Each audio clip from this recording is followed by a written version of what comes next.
नमस्कार मित्रों, आप देख रहे हैं हिंदी न्यूज चैनल। मैं हूं चीफ एडिटर महेश कुमार पटवारी।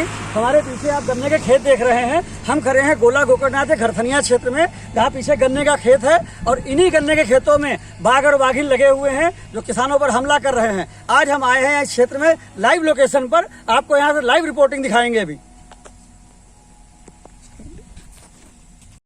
लखीमपुर खीरी गोला गोकर्णनाथ दक्षिण खीरी वन प्रभाग महेशपुर वन रेंज में बाघ का आतंक जारी है।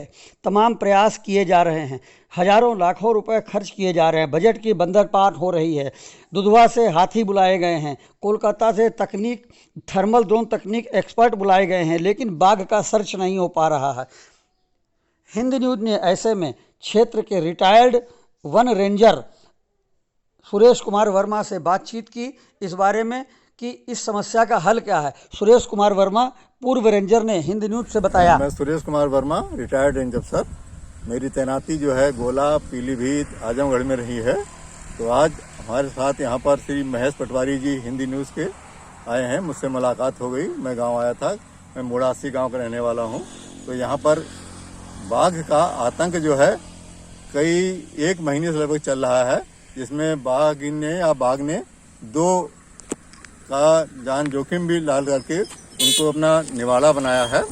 इसके लिए वन विभाग की टीम काफ़ी प्रयासरत है। बाहर से डॉक्टर्स भी आए हैं, हाथी भी आए हैं, ट्रैंकुलाइजर भी रहे हैं। वन विभाग की पूरी टीम उसके लोकेशन में लगी हुई है। तो आपको क्या लगता है कि बाघ जंगल छोड़ के खेतों में क्यों आया है? देखिए, बाघ की अपनी एक टेरिटोरी होती है। यहाँ इस क्षेत्र में गन्ना इतना अधिक है, वो बाघ जो है अपने जंगल से निकलता है तो गन्ने के खेत में आता है और गन्ने के खेत को ही वो अपना घर बना लेता है और गन्ने वो काफी दूर तक चला जाता है। मतलब उसने गन्ने के खेत को अपनी टेरिटरी समझ लिया है। और इसके पहले भी यहाँ हमले हुआ करते थे। कभी लकड़बग्घे या गीदड़ वगैरह भेड़िया आ जाया करते थे। वो शिकार करके ज्यादा से ज्यादा बकरियों करते थे। इसके अलावा जानवरों आदमियों के ऊपर नहीं बोलते थे। लेकिन जब से बाघ गन्ने में आने लगा है, तब से बाघ यही समझता है कि हम जंगल के अंदर आ गए हैं और यहाँ पर बाघ अपना घर समझता है। आपके कार्यकाल में कभी ऐसा हुआ कि बाघ जंगल छोड़ के खेतों में आया और ग्रामीणों पर हमला किया?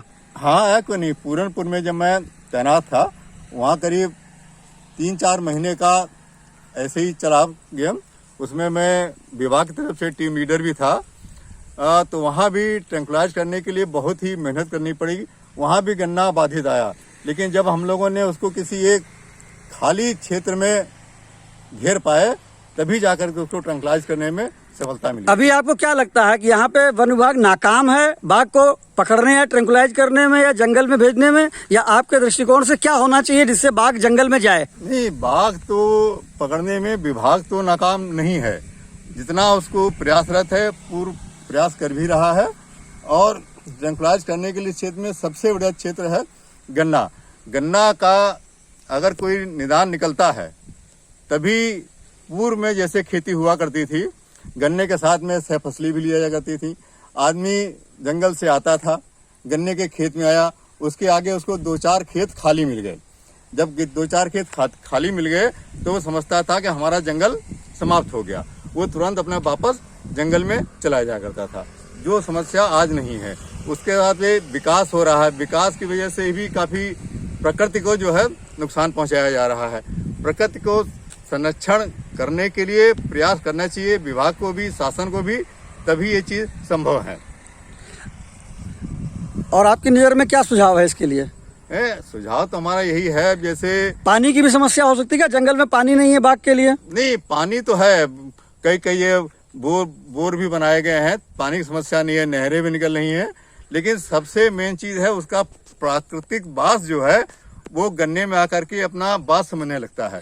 तो एक आखिरी सवाल ये है कि अभी वन मंत्री गोला आए थे, डॉक्टर अरुण सक्सेना। उसके बाद उन्होंने आदेश किया है कि जो बाघ प्रभावित क्षेत्र हैं, वहाँ के किसानों को मील चलने पर पहले पर्ची दी जाएगी, जिससे खेत खाली हो। आप पर्ची तो दे दोगे, लेकिन उसके गन्ने को काटने के लिए किसान को खेत में तो जाना पड़ेगा। खेत में बाघ बैठा है तो गन्ना कटेगा कैसे? नहीं, ये तो समस्या है ही। खैर, तो क्या और निर्णय गलत है सरकार का? नहीं, निर्णय तो सरकार का गलत नहीं है, निर्णय तो लेकिन सही है। खेत में जाके गन्ना काटेगा कैसे जहाँ बाघ बैठा है? भाई समूह में जाए, जब गन्ना बो रखा है तो उसको काटना जरूरी है। तो समूह में जाएं, ढोल ढंगाड़े बजाएं। आजकल इलेक्ट्रॉनिक ढोल ढंगाड़े आ गए हैं, उनको बजाते रहें, बैटरी से बजा दें, अपना काम करते रहें। अकेले ना जाएं, भाई अकेले जाएंगे तो उसको जरूर वो हमला कर सकता है। तो इलेक्ट्रॉनिक ढोल नगाड़ा हम पहली बार आपसे जानकारी कर रहे हैं, क्या विभाग को इसके बारे में जनजागरण करना चाहिए? नहीं, बिल्कुल करना चाहिए। और ग्रामीणों को उपलब्ध भी कराया जाए? नहीं, ग्रामीण में तो उपलब्ध वो स्वयं भी कर सकते हैं भाई। हर घर में ढोलें होंगी भाई। ढोलक तो लगभग गांव में कुछ नहीं तो 50% लोग घर में होंगी ही। भाई ढोल ले जाओ, उसको बजाएं दो चार लोग बजाएं, 2-4 लोग काम करें, इससे काम मिलेगी। अब विभाग तो जितना कर रहा है वो तो अपना प्रयासरत है ही है।